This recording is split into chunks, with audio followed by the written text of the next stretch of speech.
I'm live. Jen, hello. Joanna's Journey, hello. I guess I'm live. I tell you, this whole setup constantly confuses me. It says click live stream, and when you do that, you get a whole questionnaire about like loading software and stuff. Like, if you're not ready for me to go live stream, why are you asking me to click the button live stream? Anyway, somehow or other, going back and forth, it looks like it's counting live and it says live. And I see people in the chat, so I hope I'm live. Donna's there. Yay. Actually, I want to test something. Jen, would you mind if I made you a mod? If I can figure out how to do it? Signs to Soul. Jen, can I make you a moderator? Shadows Truth. Go for it. All right, let me see if this works. I think I know what to do. Add moderator. Ooh, yippee. You're now a moderator. It's always good to have more. Naomi, hello. Shadows Truth, hello. Joanna's Journey, Donna, Ozark, Becca. Hello, R. Robin. Hello, Becca.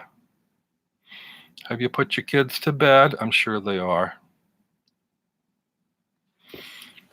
So welcome everybody. I'm waiting for our Simon. I have a feeling he'll stumble in a little bit late if he hasn't fallen asleep already. I have lots of stuff to share this month. First of all, I have a big red heart on. Did you get that double entendre joke? I always say it wrong. They are fast asleep. I bet Donna got it.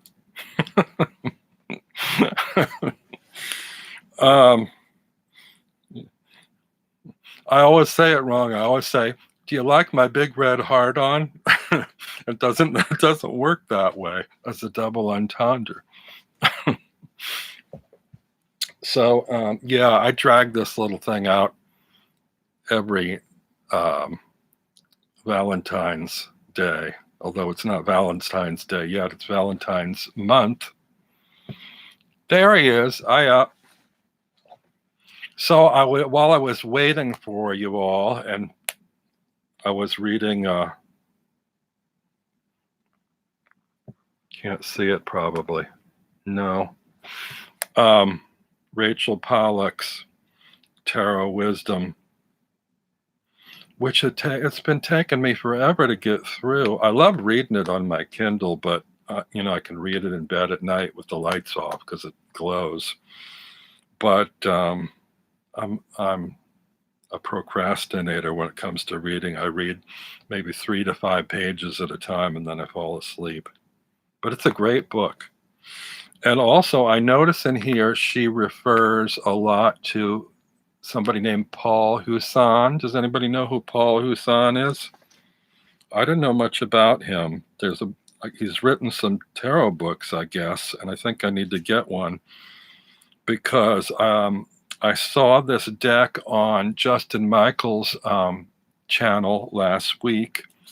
It's the Dame Fortune's Wheel Tarot.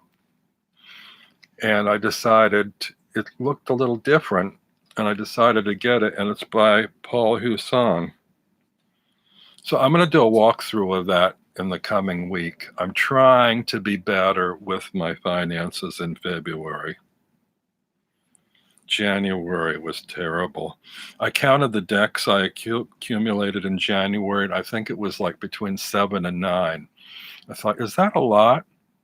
And then I looked on the Hermit's Cave, and I think I counted like 19 or something for Simon for the month of January. So I guess I'm not doing too bad. But I really want to get it down to like 1 or 2 a month. I mean, 7 to 9 a month is just too much considering I don't have an income.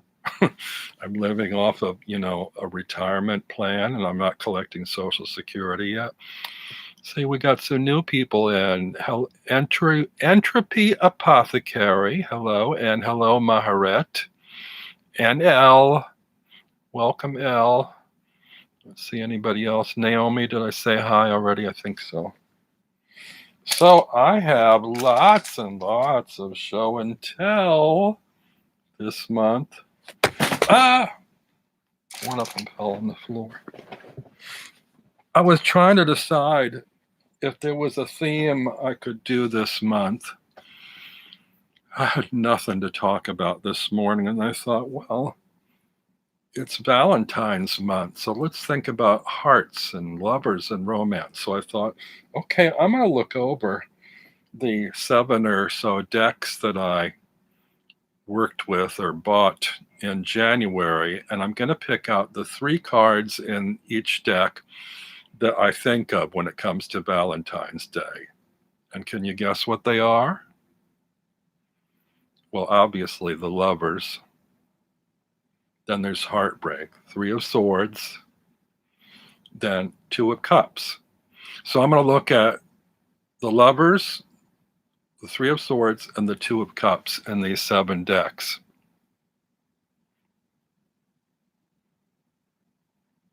Okay, there's a little conversation going on here. Let's see. Was there anything else? Oh, one other thing I wanted to show you. I ordered this, I think, in November, and I was hoping it would be here by Christmas. But when I ordered on Amazon, when you order fashion stuff on Amazon, little do you know, it's probably not in the US, or for you, I don't know, UK. It's often from China, which takes forever to arrive. I found this bag that I really liked, and it finally showed up today. And I thought, gee, can I get away with carrying this around New York? Or is it a little bit too feminine? It's got a nice sort of leatherette strap on it, which is nice. It turns out it's not quite as large as I thought, but I really like that sort of elfin village vibe that it has. I love the colors. Although when the picture I saw on Amazon, it looked like it was sort of like fluffy, woolly fleece, you know? It's actually that sort of smooth fleece. It's not like textured. But it's bright and colorful, and I thought, oh, this might be a fun bag to carry my tarot decks around town in, to the cafe, you know, or whatnot. It's not really big enough to replace my shoulder bag. It doesn't hold enough. But it's got a nice sort of industrial zipper and a sort of a sateen lining. I guess it's like silk, or it's not really silk, nylon probably. Black lining, no pockets. Can't have everything. I don't think it was very expensive, but boy, did it take a long time to show up. Anyway, that's that. I have to be careful about ordering stuff on Amazon. Let's see, what is anybody? Oh, if anyone has anything to ask me, please put it in caps or at Toadstool Tarot. Donna likes it. She thinks it's gorgeous.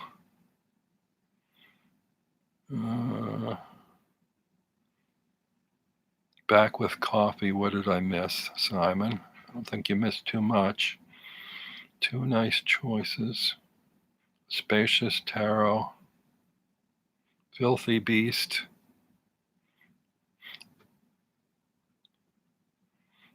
Love the bag. Naomi loves the bag.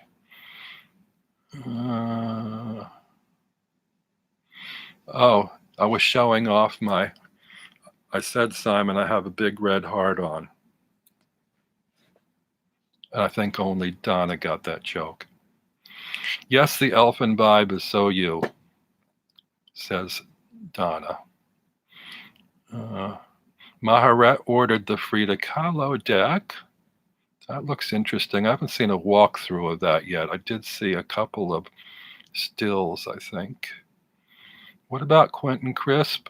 Why he moved there? He lived not too far from me, actually. I used to see him in East Village once in a while.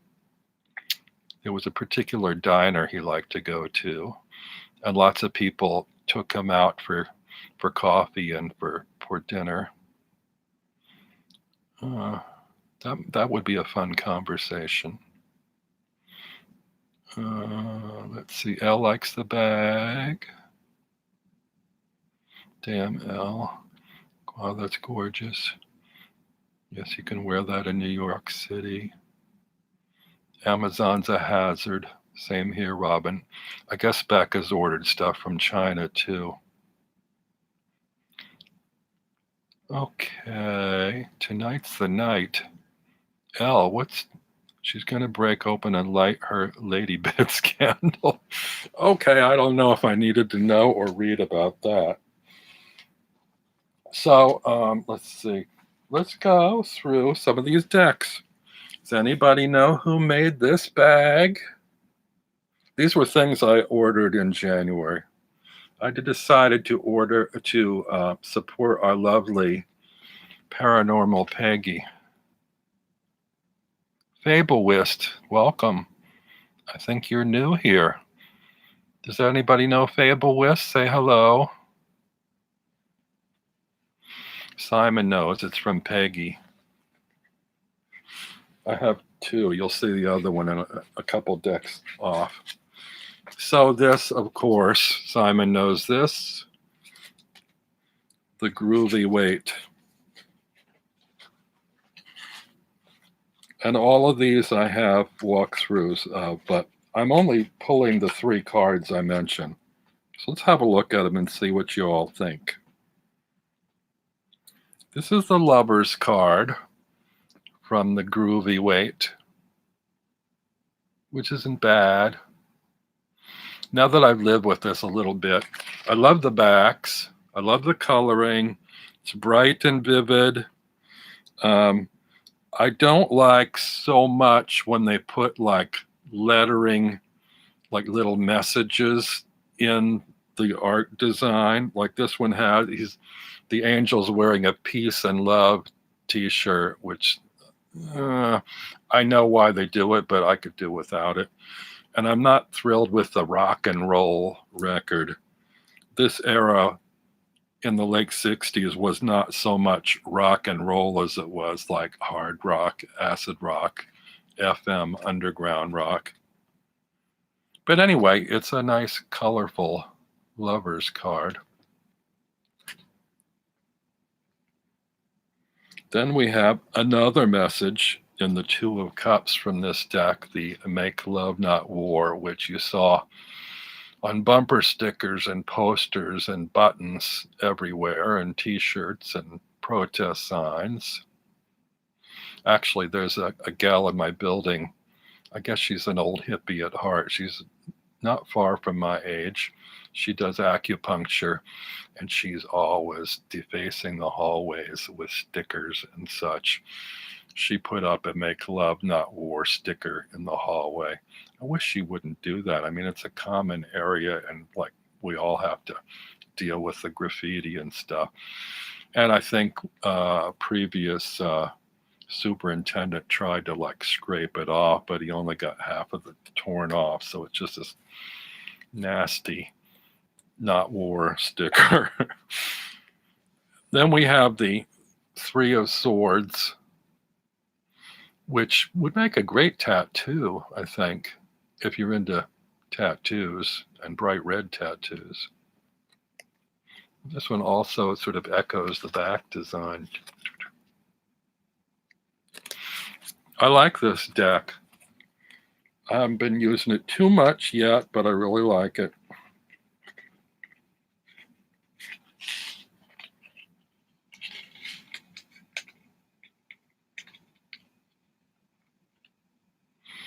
Donna loves that I posted about Mr. Wilson's passing. She knew him. He was so rich or so nice. It looks like so niche. He was kind of niche. I mean, he had this certain vein of artwork that he did that was very niche from the 60s. Yeah, he's the one that did so many of those psychedelic posters for rock concerts with the really unusual font designs that you had to kind of stop on the street and stare at to read. You couldn't read them very quickly. You had to really kind of study them. And he passed away recently.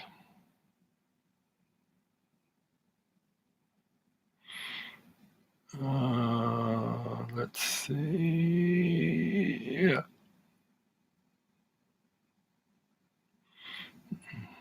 Elle agrees on the tattoo. Maharet likes the Three of Swords. He was so rich. So rich. When I knew Wes Wilson, he was older and had beef cattle. Saw him in overalls a lot. Interesting. Donna, I don't guess you ever went over to his place or his studio to see his art.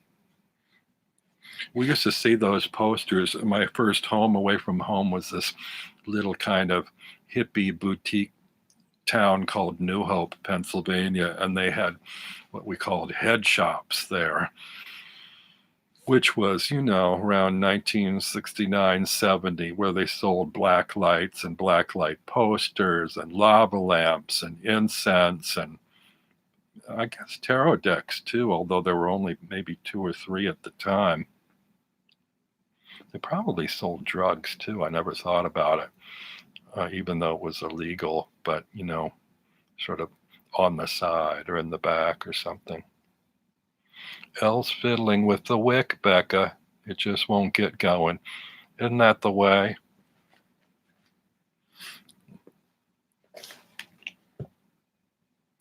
So next we have, this was a used deck that I got. Where did I see this deck? I'm trying to remember whose walkthrough I saw about this.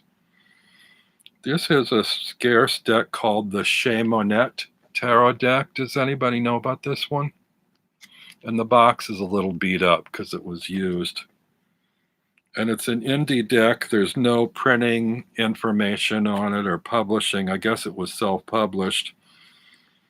And after I found this only used copy online and ordered it later, I found, I believe it was the creator of the deck's website where it looked like you could still order it. So I probably should have ordered it there directly from her and would have paid about the same price. The cards are smallish. Those are the back. The artwork is really interesting, I think. Sort of like fine pen and ink drawings with watercolor wash and a lot of sort of dark bluish murky hues. But anyway, this is the Lovers card from this deck, although it's called Love instead of the Lovers.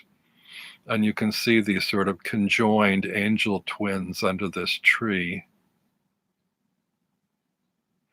You know what's getting really dangerous for my bank account is all of a sudden I'm really getting into scarce, rare, and out-of-print decks.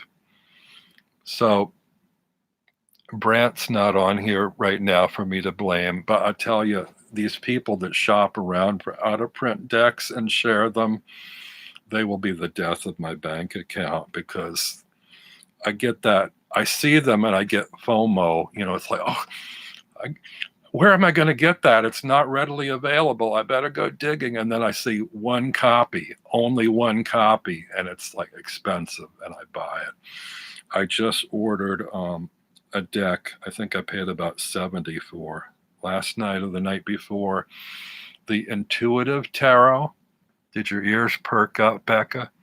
Intuitive Tarot by Cilla Conway. Does anybody know that one? I guess it's a few years old, but I saw on Brian Cormac Carr's channel a walkthrough that he did maybe a year ago, of the second edition, which is has black labeling, and it's a borderless version. The original version's very expensive and has white borders. Donna says the FOMO thing is real. It is real. I just, that deck is so beautiful. Do you know this deck, Jen? So anyway, yeah, that's the lovers, or as it's labeled, love. This one is unusual. This is the Three of Swords, which is not the usual heartbreak kind of message. We have a kind of an almost sort of an androgynous figure here, precariously balanced above what looks like a spiked and barbed wire fence with three swords pointed at them.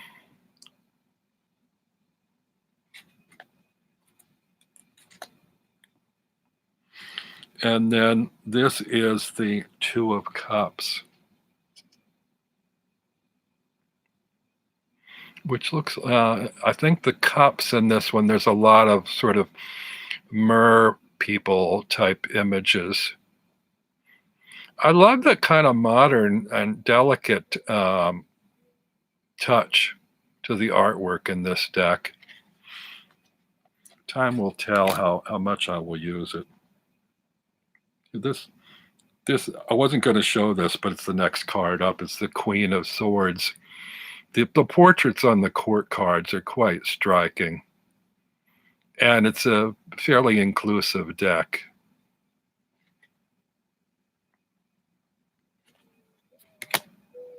Here's a Nine of Discs.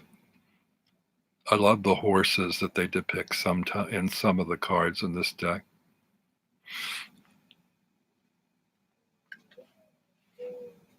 The Ten of Cups. I wasn't going to show these, but they're coming up and they're pretty. The King of Staves with dreadlocks.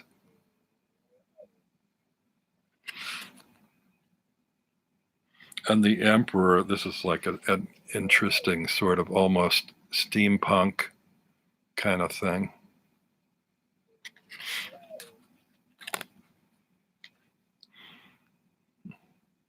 Fableist, I'm looking for the original Mythic Tarot. A clairvoyant told me to burn mine when I was about 22. Glad I kept the book, though. Oh my gosh. I can't believe burn it. Couldn't you just sage it? I don't know that tarot deck, the Mythic Tarot. It sounds familiar. I'm wondering if I have seen that in a walkthrough somewhere.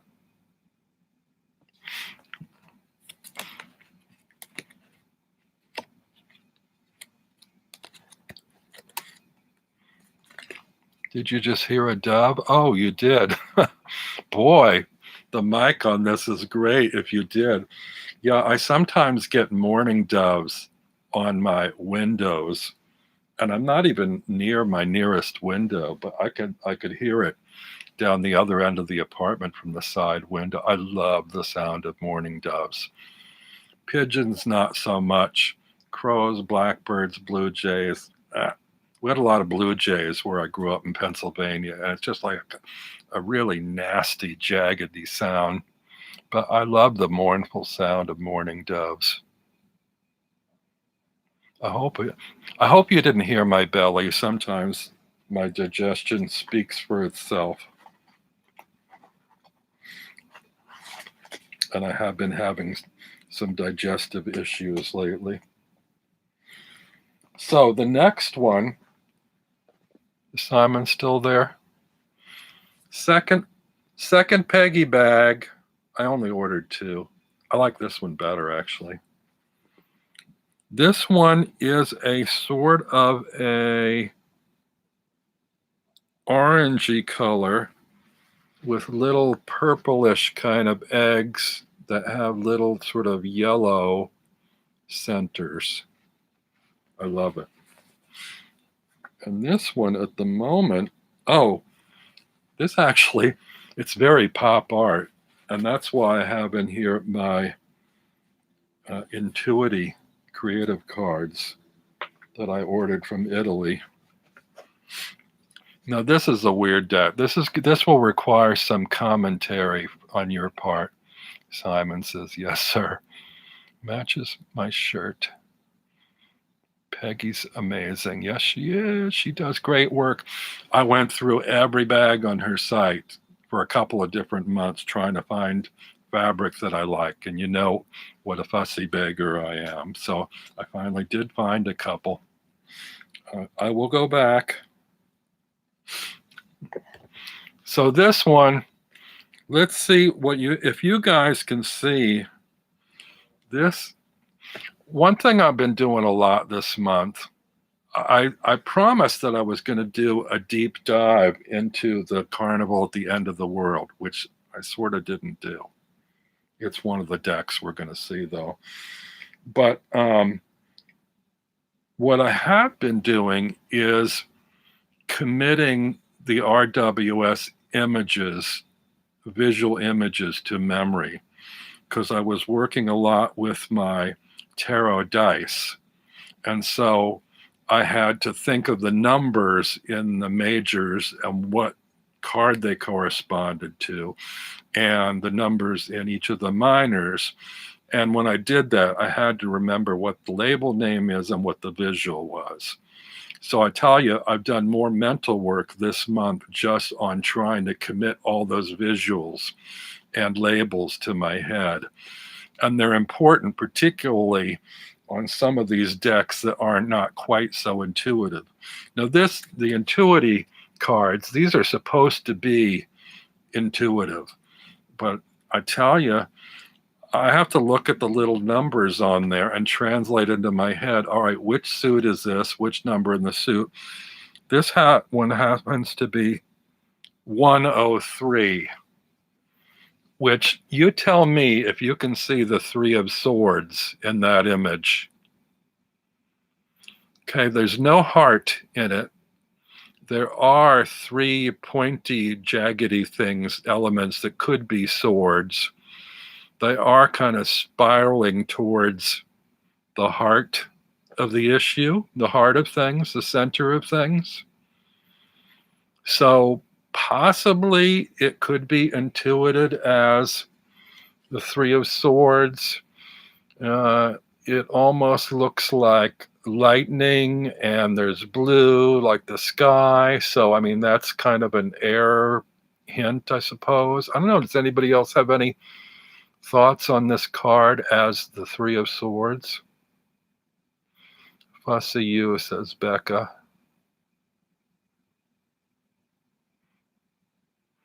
Debbie, Doobie-Doo, Bumblebee, welcome. No comments on this card? Can anybody see it? Would anybody find the Three of Swords in this card just by intuition? Elle, what do you think? If you saw this, would you think of the Three of Swords? No. Simon says no. Well, we'll try this one. This is a major, and on the majors, they don't have the Arabic numerals. They have the Roman numerals. My mind is having a brain fart. Number 6. So this is the Lover's card, or the correspondent to the Lover's card. Strictly speaking, the Intuiti creative cards are not a tarot, but they have all the right elements for tarot in terms of the numbering and the suits. So, they can be used that way. So anyway, in terms of the Lovers, we do have a pair here of people joining or meeting. We have something at the bottom sort of dividing or coming together, joining together. Becca says it looks like a coat of arms. It does, and the figures look like, they almost look like winged rams butting their heads together, or maybe winged horses with human torsos or tree trunks or something, God knows what. I just sort of like it as colorful modern art, but I am trying to kind of work the tarot system with it. This is the third card from this deck. The 202 is the Two of Cups. Now this one's a little easier to see, I think, as the Two of Cups. Although the coloring seems a little bit odd for cups. I would have thought something more, can you see that white, those white concentric rings in there? I would have thought more, something more blue or green for the cups, some watery element, as opposed to what looks like light energy pouring from these cups. Naomi says it looks like a butt. I can see that, somebody bent over wearing little red boots. Or it could be somebody's bosom with a bullseye. Oh, a bullseye on their butt. Yeah, I can see that. Becca says, looks like someone bending over. Elle says, Two of Cups looks like me bending over. Two dragons or two bowling kangaroos. Yeah, could be. Oops.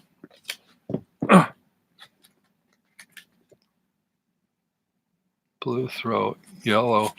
Blue throat, yellow solar plexus. Yellow solar plexus. Does the yellow solar plexus relate to cups? That's lower than the heart chakra. Heart chakra is green, isn't it? Well, which sort of goes here. But I would have thought with the cups, we'd have an element more related to, well, maybe that pinkish reddish color relates to the heart. I don't know. I just don't think of cups other than this visual bowl cup-like imagery.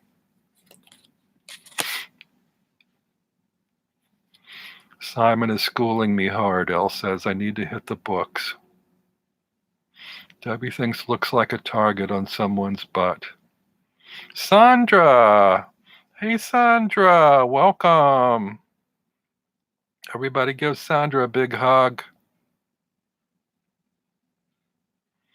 Becca's imagination is running wild. Don't let it run too far.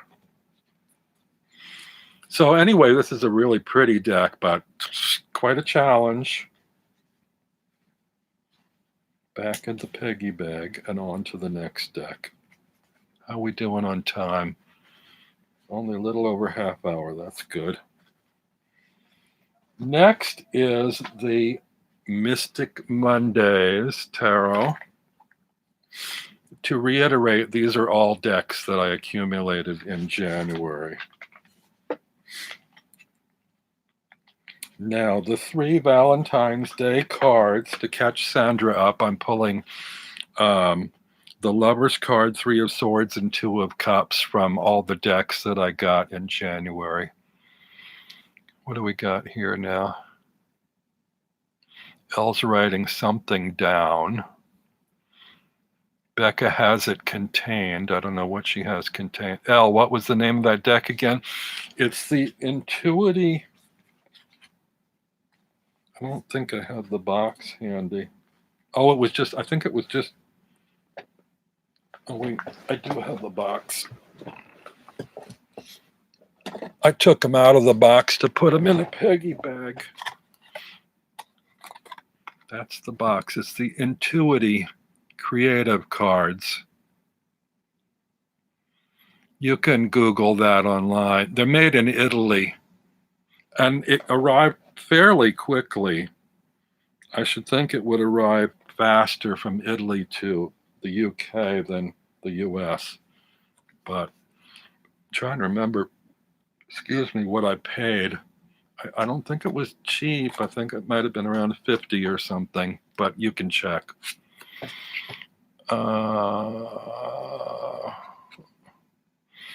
Which deck have you always wondered about, Mystic Mondays or Intuity, Becca? Two of Cups is one of Sandra's favorite cards. Okay. So this is the Mystic Mondays deck, which has this kind of holographic edging. And this was, I got this, I was intrigued because it was like an amazing packaging kind of deal, a really hard knocker of a box with these, what do you call those? What do you call that stuff? Holographic trim.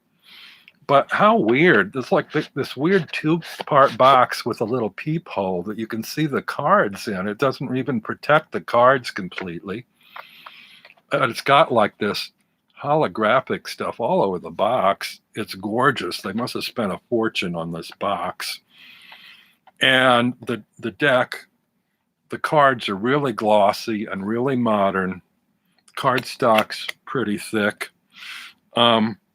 And it was cheap. I think it was under 20. It might have been like 18 or something, or 20 at the most. I'm not sure.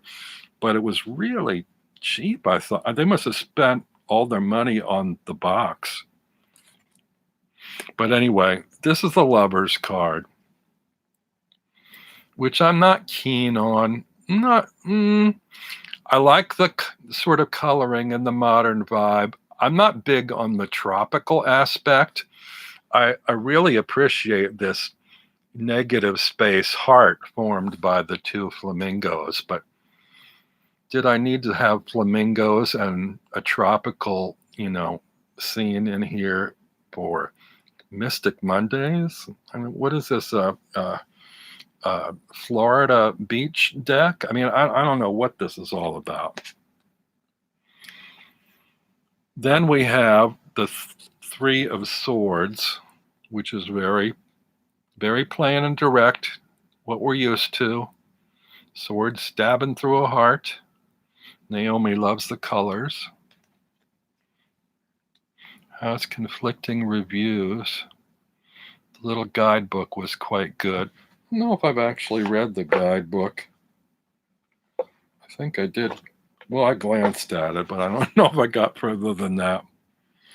This is the Two of Cups, which is intriguing because it's like, appears to be a same-sex thing. Two women. I'm trying to see if they're, I thought maybe they were two angels with wings, but they're just between two mountains or two breasts, perhaps. I don't know. Or maybe there aren't women. I thought they were women because of the buns on their heads, but those might not be buns. They might just be. The lips look very female. The bodies are androgynous. Those are not buns. Those are like 5 little planets, or I want to say pentacles, but this isn't the pentacles card. It's for a Monday when you have to work and would rather be on the tropical beach.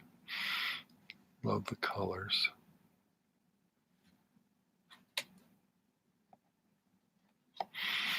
So that's Mystic Mondays. So much for that. I don't know if I'll be hanging on to this. This might go into my resale box. Next we have the Whispering Spirits. And this has one of those magnetic boxes that I love. The box is one of the best things. Joanna Nelson. Everybody's now talking about the Monstero being re-released or reissuing. What, Simon? You never reach for the deck. Which deck? The Mystic Mondays or this one? You don't have this one, do you? Do you? Naomi loves this deck. I like the images on this a lot, and I love the colors. But I'll tell you, I don't like the backs of the cards. They're too busy for me. It's a really busy back, and the fronts are very minimal. Now, some of the colors I like. I love this Lovers card. The colors are gorgeous. And I love these little beings, these little plant beings in love. Has all the right elements for me for the Lovers card. Bit on the shy side. And it's hard not to use this deck without using the word cute, which kind of irks me that everybody thinks, oh, how cute these decks are. I think there's more to them than the cuteness factor. But my objection to this deck, as I've worked with it more, is the size. They're really big. They're hard to shuffle. I can't shuffle them overhand from the side, only from the top end, which I don't like doing, and I don't riffle shuffle. And also the cardstock is pretty glossy, and it's very thick. I've gotten where I know this is like sacrilege, but I don't like oversized cards or cards that are too thick. You know, people complain about Lo Scarabeo cardstock and Llewellyn cardstock. Llewellyn's a little thin, but I'd rather have it than this heavy cardstock. What would cost you $200? Oh, to buy this? Yeah. Oh no. Had to stop myself from backing all 3 decks. Yes. Are you talking about the Neo? No, something else. Probably. That was 4 decks. What 3 decks are you talking about, Simon? Donna says size shouldn't matter. Unfortunately, it does for me. When it comes to cards, I actually like the little decks. I like playing card size and bridge card and regular what do you call it? Regular tarot decks are okay, but I've kind of like gotten away from the oracle decks. I just can't hack those oversized decks. Now the Scylla Conway deck I just ordered, I believe the cards might be tarot height or a little shorter, but they're wider. So I'm curious to see what those are like and what the card stock is like, because I spent about $70 on that. So we'll see when they show up. So next card from this deck, this is the 2 of Cups. And I kind of don't like these because the figures look like they're wearing like Ku Klux Klan hoods or something. I don't know. Also, I'm not real big on this 3 of Swords. I mean, it's kind of fun that it's a kite with a tail on it in a storm, and this sort of like raindrop type character flying a kite with swords in it. But this deck has some beautiful images, and of these 3, I'd say the one that is the nicest or that I like the best is this one. Oh, we got Tarot Oracle. Welcome. I enjoyed your co-cast with Papa Squirrel earlier this morning. If you get fed up with this deck, I'll buy it, says Naomi. Well, we'll see about that. Catland Oracle. Is Catland by the same person that did the Monstero? I'm not sure. I thought she only did these two. Well, I might be wrong. Okay, so on to the next deck, which is my trimmed Thoth, which is perfect that Tarot Oracle popped into the room because I think he might have been the one that inspired me to buy this and trim the deck. Now, unfortunately for me, I trimmed this before I had it long enough to study. And so now I'm having a hell of a time with it because I have difficulty figuring out some of the cards and which cards they are. I'm struggling with it a bit. And I don't have any books. And I'm thinking I really probably need to buy a Thoth book with images in it so that I can refer to that, even if I don't refer to the text, just if I get lost in terms of identifying the cards. The cards are so much better without the borders, people. I know we probably don't have many Thoth fans in the room, but Monstero is back on Kickstarter. I backed it. Okay. Same person, Sandra says, did the Catland and the Monstero. Okay. So in this one, unless I'm wrong, this is the Lover's card. Tarot Oracle will be able to tell me right away if that is indeed the Lover's card. It may not be called the Lover's card in this deck. I don't know, but I believe it's the equivalent of such. And like the Intuiti Tarot, it may take a little bit, yeah, okay, he's confirmed it. It may take a little bit to read. Well, it's not so much to read into this image. You have a couple, looks like a royal couple holding hands, and you have a couple of infant characters holding hands, and then you've got the Cupid overhead with the bow. So yes, you have a Lover's card. Cupid at the top, says Becca. Yep. Looks a lot better without the border, says Maharet. Yeah, it's so much better without the borders.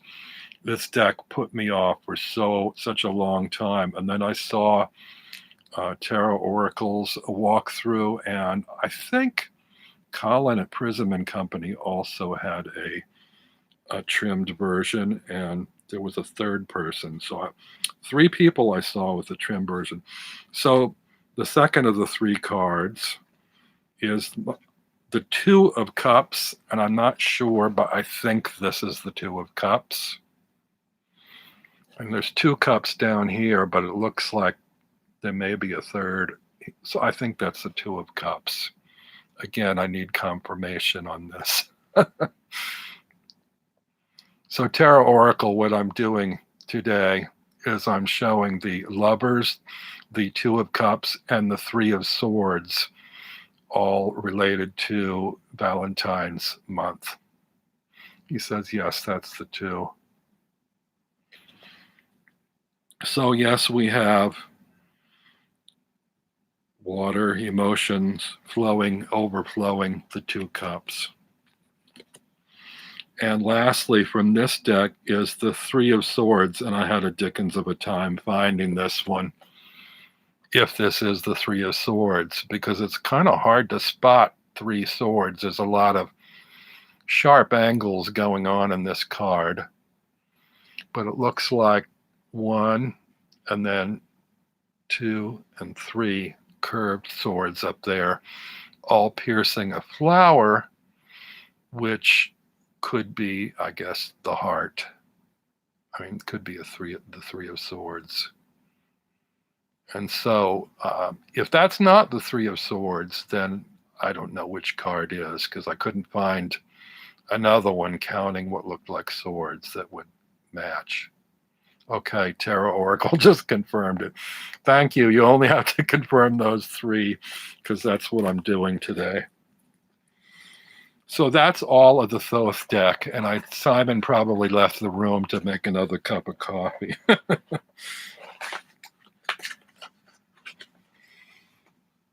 Next, we have the Carnival at the End of the World. And this is the one that I said I was going to do a January deep dive with, and I didn't. I procrastinated. I bought other decks, and I have come back to it several times to look at it, but I knew this one was going to take work, but I haven't put in the work. I just, I know that I have it here and I can, do it. I didn't buy the book. I haven't bought the book. I don't know if I will. I just want to study the images for a while. Card size is okay. It's tarot size. These are linen finish cards. I'm not that big a fan of the linen finish that everybody likes. I did like that the colors on these were a little more muted than I thought. I thought they were brighter, and I thought the cardstock was going to be matte finish, but it isn't. And so I like that actually better. The whites are not stark white either there. I keep using the word dingy. They're kind of a dingy beige. Oh, this is the 2 of Cups, sorry, from this deck.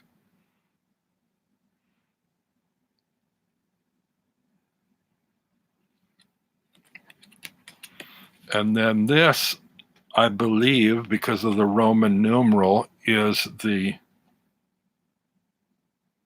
3. Sorry, the Roman numerals in this deck are in the minor suits. This is I think that's the 3 of Swords, which would make sense because of the arrows and the air sign of Swords. And there's also bird elements here in a birdhouse and bird legs. I'm not sure why the Joker's head is in the birdhouse or whatever. I'm not sure how that relates to the heartbreak aspect of the 3 of Swords. Elle says, laugh out loud. That's always the way. I'm always saying I'm going to do a deep dive with a deck, then boom, a new one arrives. That's been a problem for me. I just keep ordering too many. I'm trying to really get February under control. Right now, I only have 2. I have the Dame Fortune's wheel I'll walk through this week. And when the Silicon Way Intuitive Tarot shows, that's the second one. And hopefully I can steer away from those out of print and scarce walkthroughs and not be tempted into anything else, because I've looked at all the new decks coming catalogs and haven't found anything that appeals to me. But you never know. Somebody's going to post some indie deck that is not put out by one of those companies, and it's going to grab my interest. This is a Lover's card from this deck, which is bizarre. Well, this whole deck is bizarre, but reminds Maharet of Baba Yaga's cottage with the chicken legs. Oh, this card. No.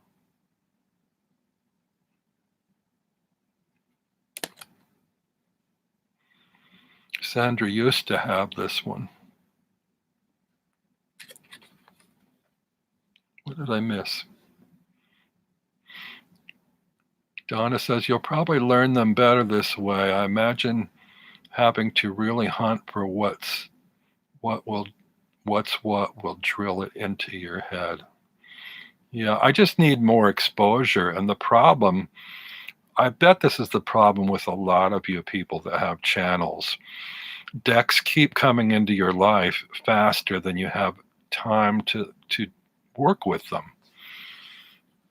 Unless, I don't have as much of an excuse as a lot of you that hold day jobs, but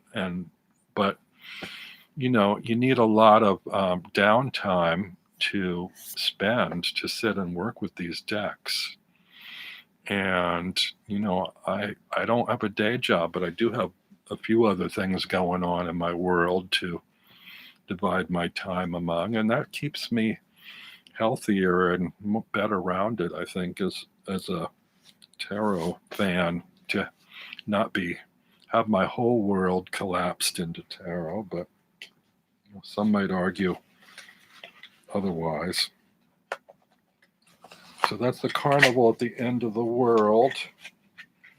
And I think that's the last of the 7 decks of January that I bought. Now, one deck that there are 2 things that I did do a little bit of a deeper dive into this month. One of them was a deck that I did my September live with, which was the Medieval Tarot. I rediscovered this, and I really love this deck. I'm loving it more and more now that I look at it later.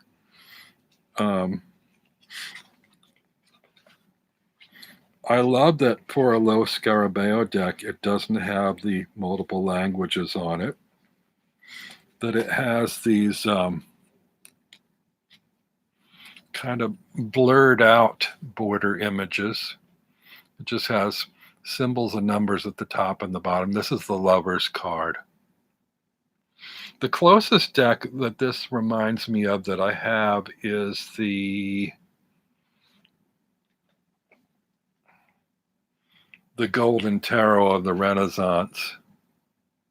But this one has the multiple languages, and they actually run down one side, which is hideous. And you can't even trim them because then the backs are uneven. The borders are not even. They're thicker on the one side because of the languages. But this one is handsomely done.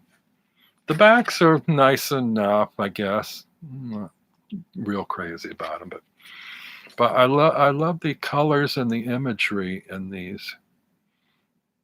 What do we got here? Any more comments? Jen only made 1 video in January, doesn't know where the time went. Donna likes this one.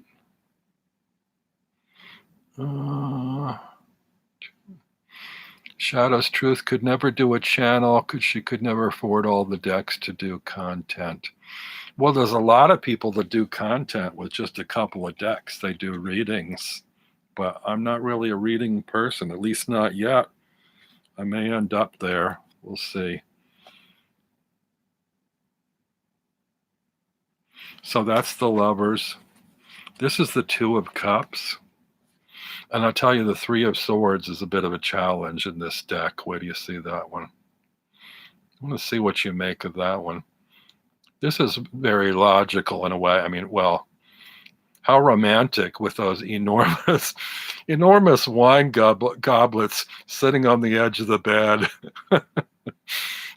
What do you make of that, Donna? You got your beer steins or your wine jugs on the edge of the bed. The 2 of Cups. Lovers ready to tumble into bed.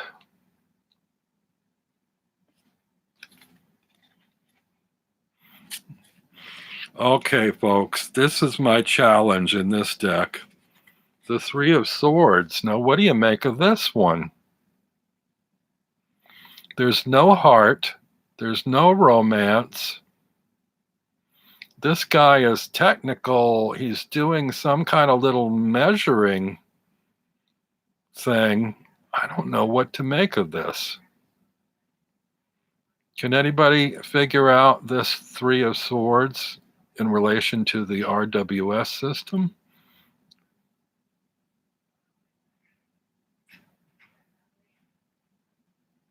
Can I coax anybody out of their interchat chat to help me with this card?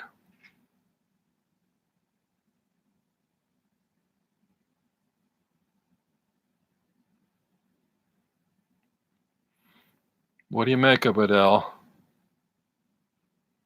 Donna? How would you read that as the 3 of Swords? I think that's going to take some time to figure out. I guess I should look at the book. I'm one of the last people to like delve into the book. This looks like some kind of maybe an architect or a scientist or something.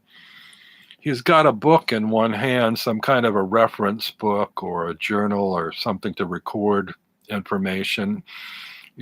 Got, I guess it's called a compass that he's using.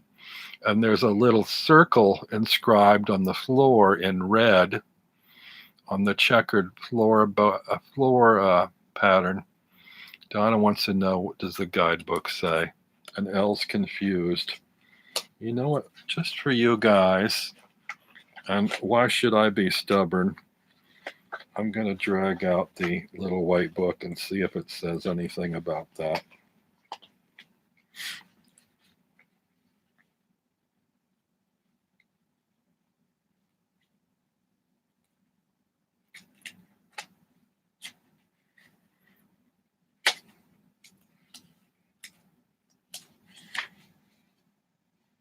Three of Swords. Calculation. Set feelings aside and act as rationally as possible. What do you make of that? Set feelings aside and act rationally as possible. Remember that on Valentine's Day. Calculation. We're going to have some calculating romantics on Valentine's Day. Maharet says maybe there's a kind of measurement in the heartbreak. Fable Wiss says hints of masonry with a protractor or whatever in the hand.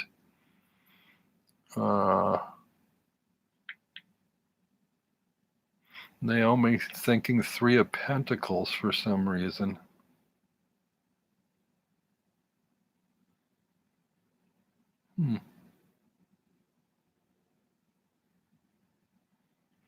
In the sense of the lesson versus the benefit. Okay. Well, that's the medieval tarot.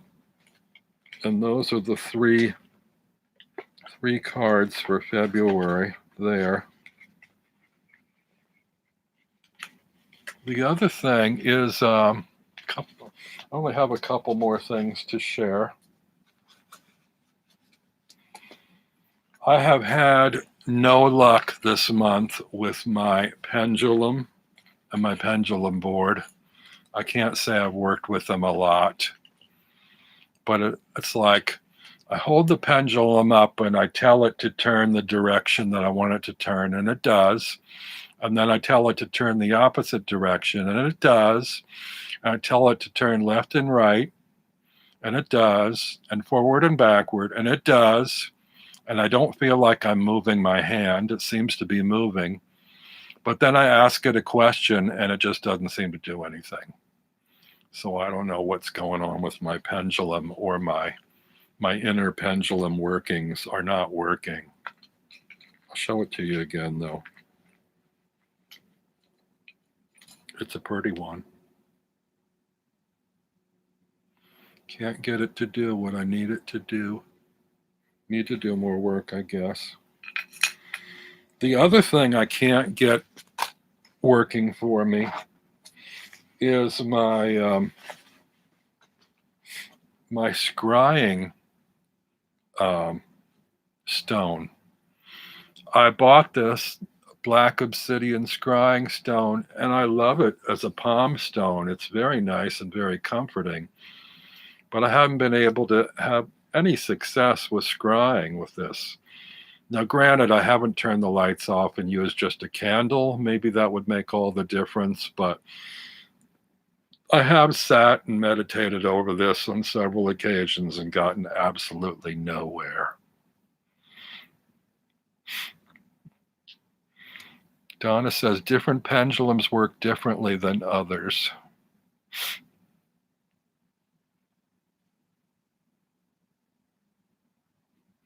You need to work out its yes and no direction as a good starting point. Donna says it might not be shiny enough to see much. It's pretty shiny, but I don't know. I don't know. Besides the medieval tarot, the other thing I spent a lot of time with this month is my tarot dice, which I think I've shown you all, because I've been trying, like I said, to commit to visual memory the numbers, and the numbers, labels, and visuals corresponding to the dice from the RWS imagery. So that's been my deep dive in January, is associating numbers with card numbers and visuals that go with those numbers and labels. I now think I have my majors down. The minors, I have a little bit more difficulty sometimes remembering the visual, but of course, the numbering is easy because it's just, 1 through 10, and then you've got your court cards, 11 through 14, so that's easy. But, yep, still working on that. And is Becca still here, or has she toddled off to bed? I wanted to show Becca something if she's still around. Becca, are you there? Wake up. She showed, and Sandra, if she's still there, Becca and Sandra inspired me. Yeah, Becca's there. Becca inspired me with her kitchen witch, and Sandra inspired me with her peg dolls. So I ordered some of these little worry dolls. Sandra's there. So these are my little Guatemalan worry dolls. Isn't that a pretty bag? They use these little, I think they're called backstrap looms or something, to weave these fabrics, these hand-woven fabrics, just gorgeous, from Mexico, Guatemala, South America. And these are about 2 inches tall. I have showed these in another video. And they're just really lovely. They have a little more detail in them, to them, than the smaller ones. Usually you get the little ones, I think, maybe 5 or 6 in a bag, about 1 inch tall. These are like 2 inches tall, and you only get 4. But they're lovely and pretty cheap. I think it was, I don't know, $4 or something like that on Amazon. Yeah, made in Guatemala. And what you're supposed to do is you're supposed to draw as many of these out of the bag as you have worries, and you tell a worry to each of the dolls, and you're supposed to put them under your pillow, and they're supposed to take your worries away in the night. Now, I put them on the bedside stand because I'm afraid if I put them under my pillow, the fairies will make off with them and I'll never see them again. But they seem to be fairly safe from scooting somewhere where I can't find them if they're on the bedside stand. So I think I've only told them worries once, which is pretty good for January, that I've only had one night of worries. I think that just about catches me up with my show and tell, except we're down to candy time. Candy for the month of February, Valentine's, candy time. A whole worry village, says Donna. And a little worry dog, says Elle. She'd want to build them a little house. That's an idea.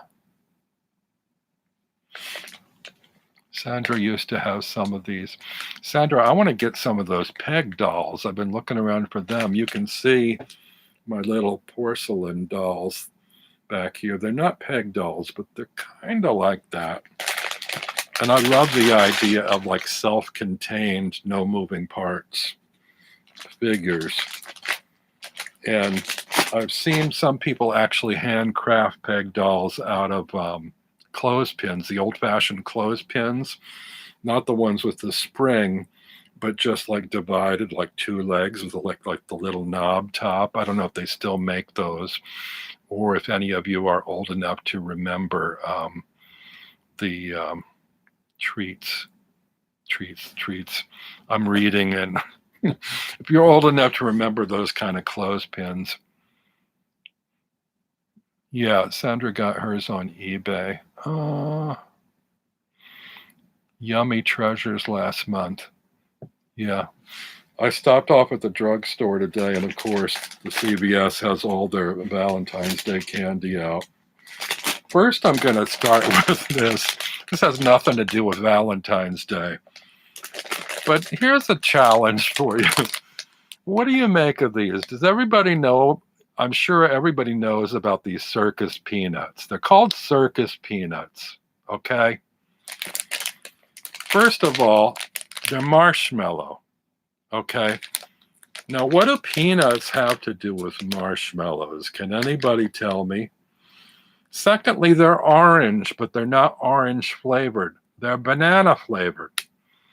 So what do you make of a peanut called a circus peanut in the shape of, it's in the shape of a peanut, but it's made of marshmallow, flavored banana, and colored orange? Does any of that make sense to you? Why are peanuts flavored like bananas? Do you have these in the UK, Elle? Circus peanut? Donna's husband loves those damn peanuts. They're just marshmallow. I love the smell. I think you could get high on the smell.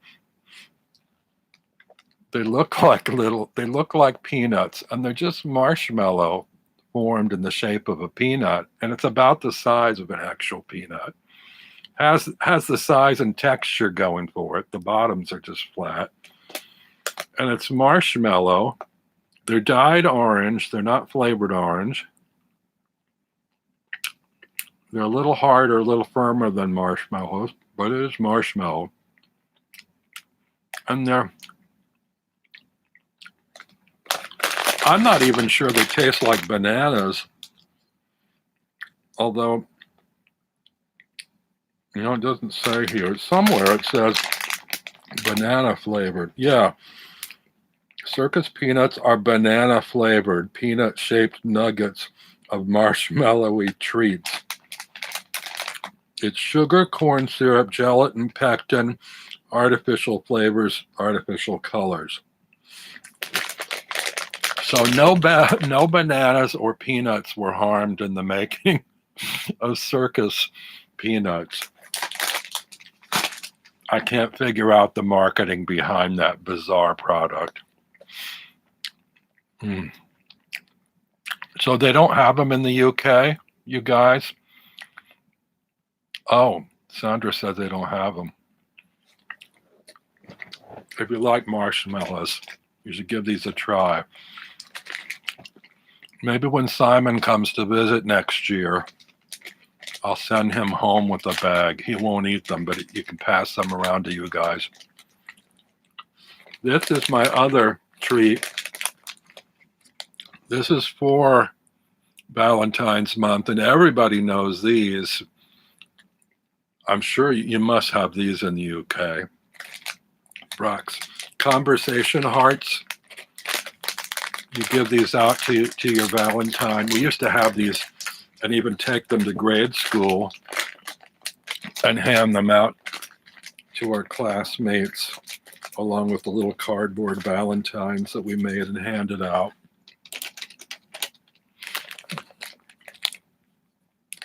I'm thinking about Valentine cards. I was looking the other day online also at other kinds of cards, And I saw a couple of postcard decks that looked interesting and debated whether I could turn them into intuitive tarot cards because I thought, how come there's never been a Wind in the Willows tarot deck or a, what was the other one I was looking at? Wind in the Willows. Winnie the Pooh is the other one, or a Winnie the Pooh tarot deck. And they had a Wind in the Willows and Winnie the Pooh postcard boxes of 100 postcards with images by the original illustrators. I thought, well, it'd be a real pain in the ass to put backings on the address side of the card. I have a corner rounder, so that's not an issue. But the postcard side, so they'd be huge cards, and I don't like big cards. And then I'd have to figure out intuitively which image relates to what image in the tarot. Simon's busted about something. What was he busted over? Elle knows something. Nice little kip, Simon. What's a kip? Did he fall asleep? Is that what kip means? I thought kippers are fish, aren't they? So what is a kip?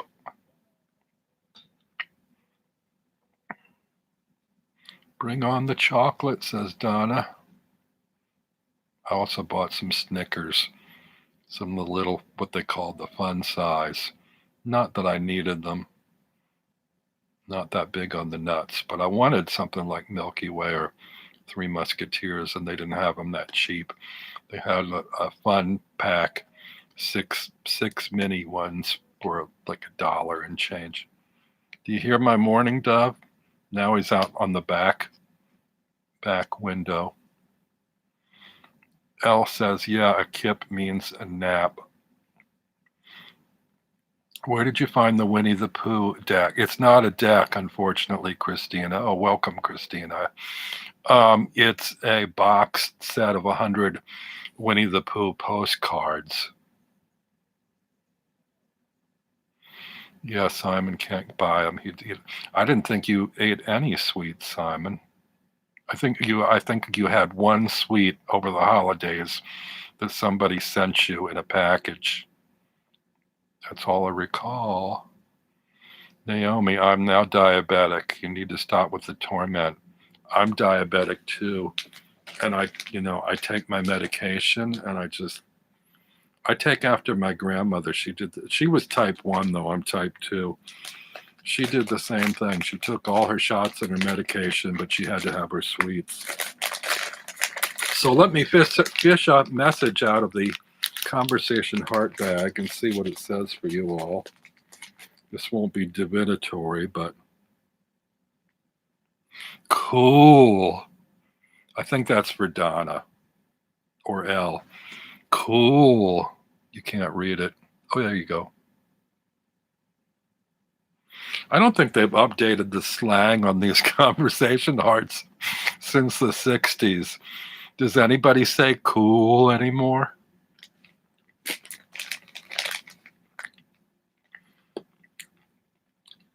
I actually was looking for the Canada mints, the wintergreen pink Canada mints, and they didn't have them. And I thought, well, these aren't wintergreen, but it's basically the same kind of candy. And it is Valentine's month, so I'm better to get a little bag like this than a whole huge hulking bag of conversation hearts. I'll eat them all either way.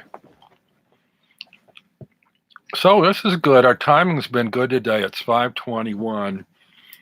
And according to Becca time, it's time for me to leave you all and go to bed because she's only on for an hour and 20 minutes instead of the full hour and a half.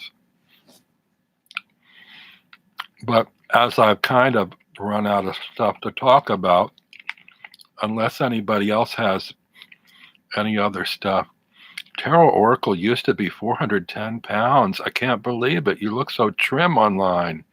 You really did a number.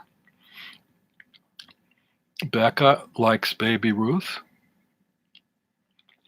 Yeah, I remember when you ate that whole jar of bonbons. Christina's diabetic, but not on meds.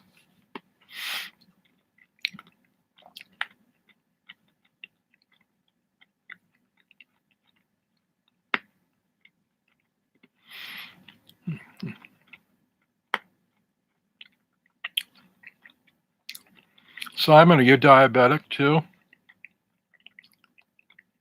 I thought maybe you said you were. I know you're on a healthy food plan. Elle, are you diabetic? Are we all diabetic? That's the problem. Donna says, what do they say groovy? I'll let you know, Donna, when I get further into the bag. I don't see anything on the packaging. I see the usual my love, true love you, hug me was an old one. Kiss you. I tell you, the most romantic thing to me this month or right now is that lovely mourning dove on my fire escape. Can you hear it? I love the sound of mourning doves. Elle says, cool. Donna's not diabetic. I didn't think she was. Elle isn't. Her dad is. My mom was, and my grandmother was. So that side of the family. Becca better not be. Well, when you go to your annual doctor checkup, if you put on too much weight, they usually run blood tests and, tell you what's what. It's weird though. I mean, I know I shouldn't be eating any of these sweets, and it might just be withdrawal to my system. But when I eat the way I'm supposed to and cut this stuff out, then my blood sugar seems to drop way too low and I get the shakes and it's horrible. And yet I don't seem to have any side effects when it's higher. So it's probably damaging my system, but I'd rather be comfortable with it higher than like freaking out at what my body's doing when the numbers go too low. My mother was pretty good about it, actually. She was better than me about controlling it. After every meal, she had to have her dessert, even if she was full. It's like sometimes I'd get full and, I don't want dessert. I'd need a couple of hours break before I could have a dessert. She would have to have her dessert right at the end of the meal. But she was always fully satisfied with just a little sliver of pie or a little pudding or something, a scoop of ice cream. And she didn't go overboard. But me, I'm like, Becca, I will go through the whole bag. If it's a sack of, 8, 10 candy bars or a bag of candy bars, I'll eat the whole bag. Elle has an extra stomach for dessert. You can always squeeze it in. They used to always say, there's always room for Jell-O. I haven't had Jell-O in ages. I used to love Jell-O, actually. Becca always manages to fit dessert in. Christina hates that feeling. Low blood sugar sucks. Excuse me. There's a belch for you. I'm more savory than sweet, says Naomi. Donna's parents always had dessert, but she never did with her kids. They get treats here and there, but not so as they would come to expect it. My niece, it's weird. She somehow has my great niece trained. Like when they go out for a trick or treat on Halloween, they always bring home a big bag full of candy. I tell you, that thing sits on top of the fridge all year round. I don't know how they make it last. They dole it out like over time. That candy is so stale a few months into the year. But my little great niece just doesn't seem to crave it that much, or else her mother has so much control over it that she just doesn't get it or sneak it or go for it. Sandra has to go. That's my cue. Bye, everyone. Bye, Sandra. Just Jello. Jen says, is Jello what you call jelly? No, Jello, jelly. Well, jelly and jam are like something in a jar that like you spread on toast. Jello is like in a little like plastic tub, like they sell it like pudding here, and it looks like jelly, but it's more solid. Like I don't know what you call it over there. You have something called you pour it into molds over there, and it's you can shake it and it jiggles. It doesn't spread out like jelly. I don't know if that's what you call jelly over there. Naomi's a cheese fiend. Jello shots. I've heard of Jello shots. I've never had them. I'm not really a big drinker. I don't know if the Jello is mixed with the booze or if they pour the booze in on top of the Jello and you just like down a shot of it. Yeah, Jello's mixed with hot water. It's like a powder. You mix it with hot water and put it in the fridge, and the consistency changes. It's transparent. It's clear. I got to tell you a funny story. You know, when you get to be my age, this is Rebecca's channel. This is the territory she gets into. I don't usually do this. But, you know, when you get to be my age, you have to have periodically colonoscopies. And when you have a colonoscopy, you have to, 24 hours before, you can't eat any solid food because you need your tubes, your system to be clear so that when they go in with the cameras and stuff, they can see properly. And you don't see all that crap in there, you know, all that semi-digested food. You need a clear view. So they tell you you can have clear broths, no solid food. You can eat Jello, but not red Jello, because they don't want anything that is like the color of blood. So I guess you could have green Jello. Well, stupid me, I thought, oh, that means I can have like jelly candies because that's Jello. That's like jelly. Jello is the same thing, right? It's like, so I tried my best to like keep myself on the liquid diet, but when I was craving solids, I had some like little gummy bears or Jello type candies. And when I went for the colonoscopy, they read me the riot act. They said, you're going to have to do it again in 3 months. It's because, you know, you had all this stuff in there that obscured the cameras. I said, well, you told me I could have Jello. Isn't gelatin candy the same thing as Jello? Not at all, apparently.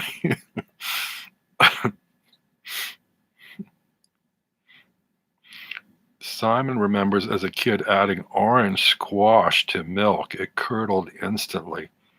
What's orange squash? Is that like a vegetable? It was vile and made me throw up. Beck, I never would have thought, but I can imagine it would be good. Like orange cream or strawberry cream jelly. Christina, yeah, I cheated. So yeah, colonoscopy tales for Becca's channel, not for my channel, please. Oh, orange squash is a cordial. I still didn't finish. You know, I'm not a drinker. I think I told you for the holidays, I bought 2 little airline size bottles to celebrate with everyone else for the holidays or New Year. One was an Irish cream, I think, and the other was a limoncello. Well, I did do the Irish cream in one night. There's not much to it, you know, those dinky little bottles. I had a little swig of the limoncello, and I still have half a bottle left. I'm not that big on it. All right, Robin, says Becca. I have to do her attitudinal voice the way she does Simon's when he does all caps and exclamation point. I should let all you guys go to bed. You probably got all your pajamas on already. And now I am past an hour and a half, so I'll let you go unless anybody else has. Oh God, Donna had orange beer over the weekend. That sounds nasty. Okay, anybody else have any last questions or comments? Christina loves Bailey's and coffee too. Naomi, yum. Orange gin, not tried it yet. I don't know about flavored gins. I know about flavored vodkas. Bud Light makes the orange beer. It might not be too bad. I don't really like the taste of beer. I mean, I've had like, was it Dos Equis with a lemon in it or something? Is that the right one? There's one that's like practically like water. I think there's a European joke about American beer. Let's see if I can remember it. I'm terrible at telling jokes. They say, why is American beer like making love in a canoe? And the answer is because it's fucking close to water. Because apparently European beers are stronger. I don't know. Christina asks what decks I have coming. Well, I only have one coming. I'm going to do a walkthrough of this Dame Fortune this week, so it's already here. I've been like holding back the last week because I'm really trying to like stretch out February. I don't want to do 2 deck reviews in the first week and then have nothing the rest of the month. And I figure if I can limit them to 1 a week or 1 every 2 weeks, maybe it'll keep me from buying more decks in February. So see if that plan works. The other one is the Scylla Conway Intuitive Tarot. What is this about Satan, Al? Says the woman with a Hall Satan mug. What is she talking about? We love our slag chat.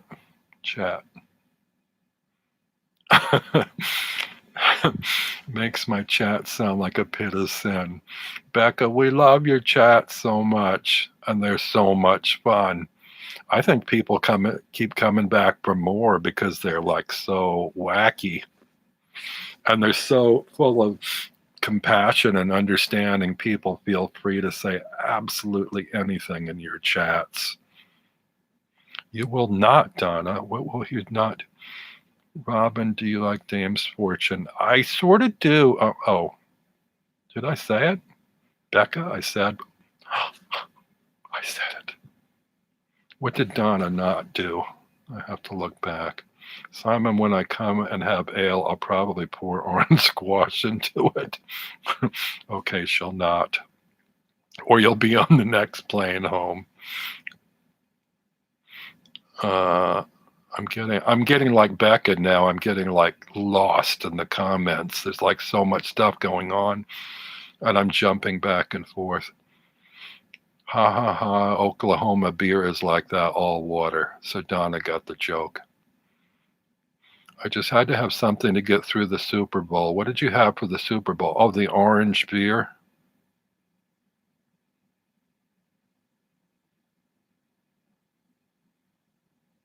Strawberry beer. Ooh, I don't know about that. Milk and orange squash. What's hobgoblin, Becca? Is that liquor? Naomi, I love hobgoblin. Christina wants to know too, what's hobgoblin? All right, Robin, says Becca. What is she referring to? Hobgoblin.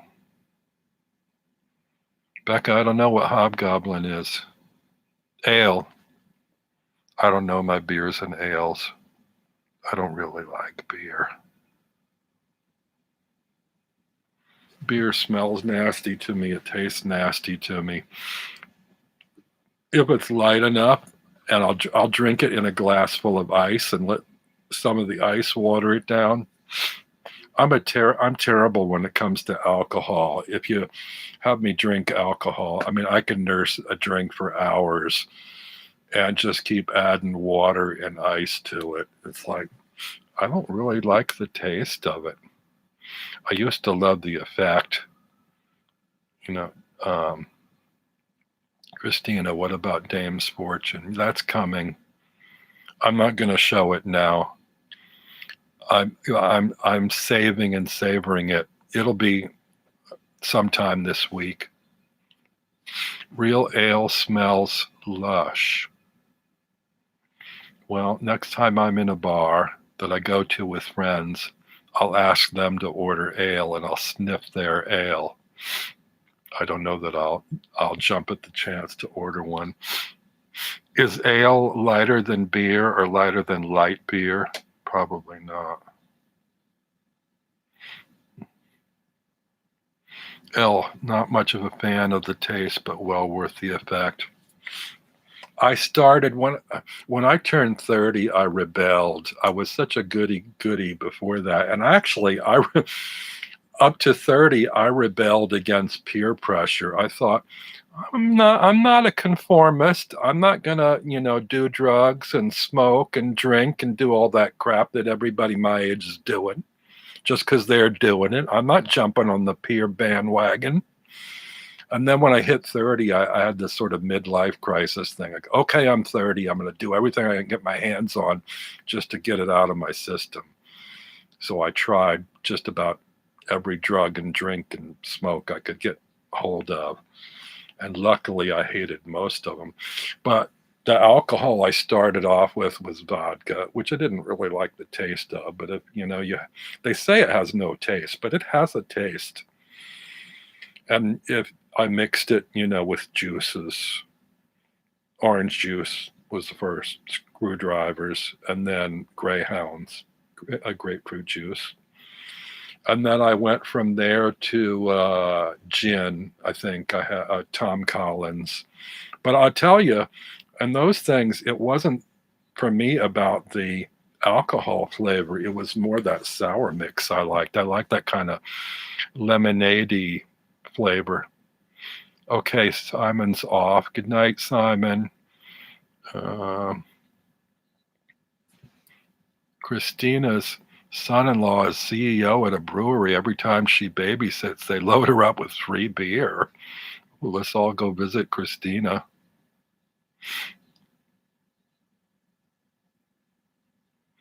A life lived without rebellion is not a life. Now, there's a quote, and we'll put that on Becca's tombstone. How would you like that, Becca? Donna, Naomi has a bitter rose moonshine. I'm surprised Donna doesn't have a still back of her barn. Do you make moonshine out there, Donna, in the Ozarks? You have apple pie moonshine. No, moonshine's not legal, but I don't know. If you make it on your own private property and it's just for your use, can you get away with it? Becca says, perfect epitaph. Well, you wrote it, honey. We're going to use it. Oh my God, Donna's son has a still. Which son? I hope it's one of the older ones. It's legal there? They sell it in gas stations? Oh my God. Do you save the jugs, Donna? You probably have a little jug band. I'm terrible at joking about hillbilly stereotypes.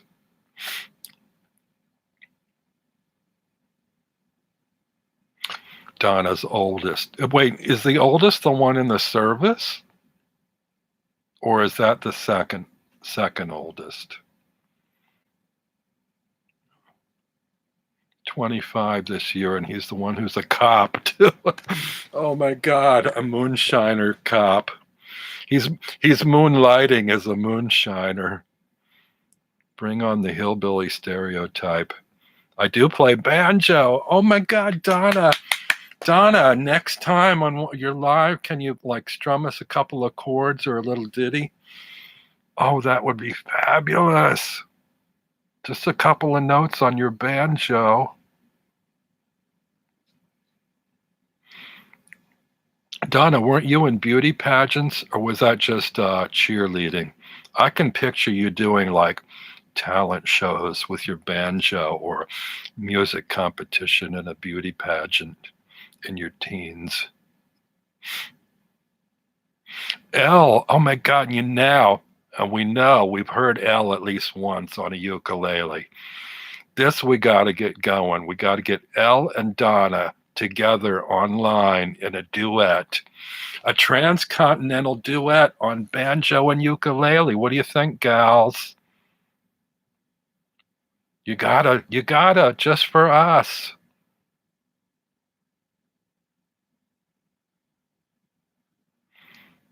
Donna opened for Lee Greenwood back in '93. Wow. Okay, Becca, nighty night.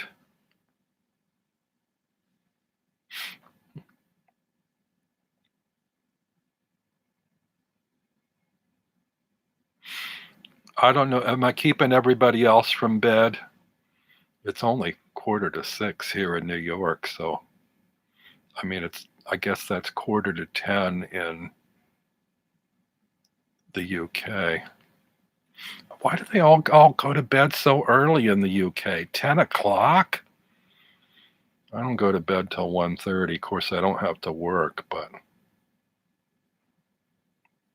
Maharet, I don't remember where Maharet is.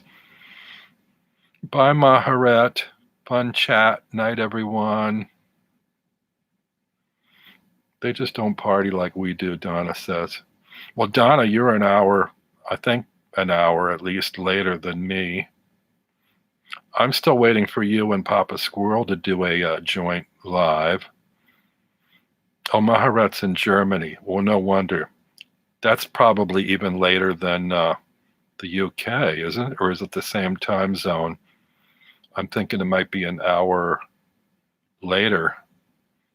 11:45 in the UK. 22:44 in the UK. Make up your mind, gals. Which is it? I guess it depends on whether you're talking military time or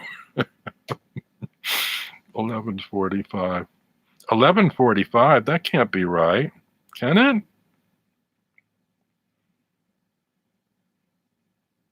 It's 5 hours difference, I thought, between New York and the UK, which would mean if it's 5:45 here, it should be 10:45 there.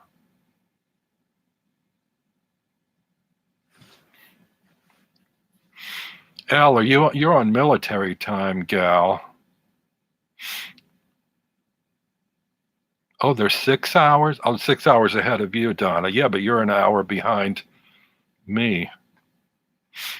Sort those clocks out, Naomi.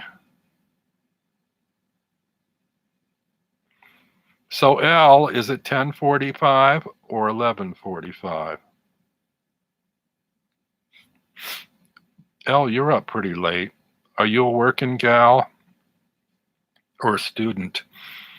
You're pretty young. I can't recall.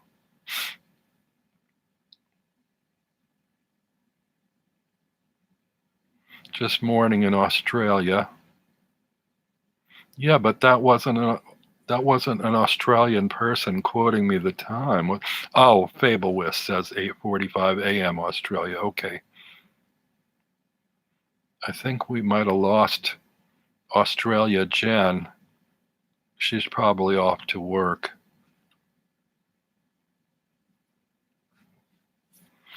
Now, this is the problem I have. It's like when my UK people bail out, I tend to sign off.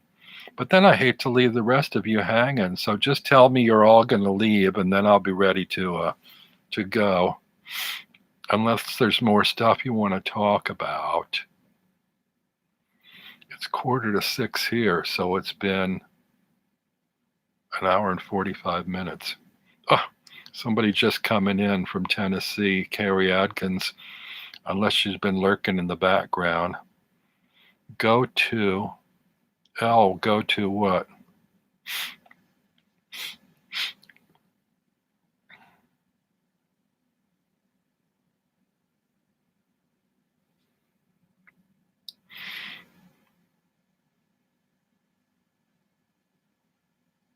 Naomi's off work at the moment too, but back to work on Monday.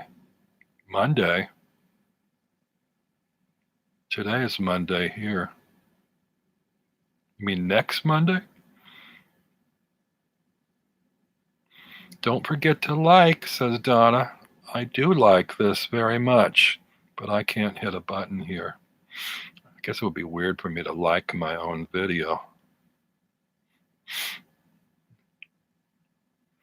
Yeah, Carrie, we're near the end. I'm sort of trying to get out of here, but not trying very hard.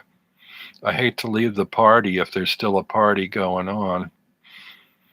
The trick is knowing when to leave a party before it's no longer a party, before everybody would rather you had signed off half an hour or an hour ago when all the fun is done.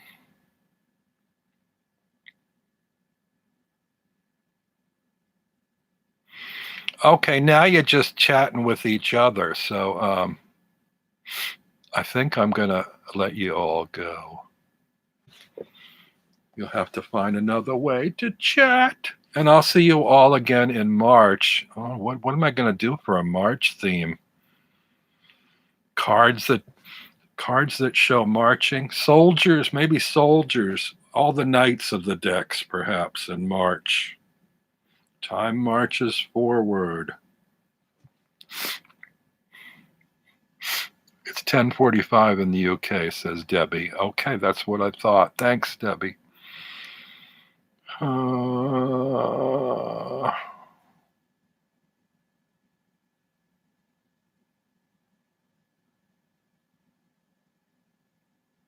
Thanks, Donna. Thanks, Elle. All right, I'm going to let you all go. And thank you so much, everybody. Love to you all. And I'll see you again in my walkthroughs and my next live the first Monday of March at 4 p.m. New York time. Bye. Happy Valentine's Month.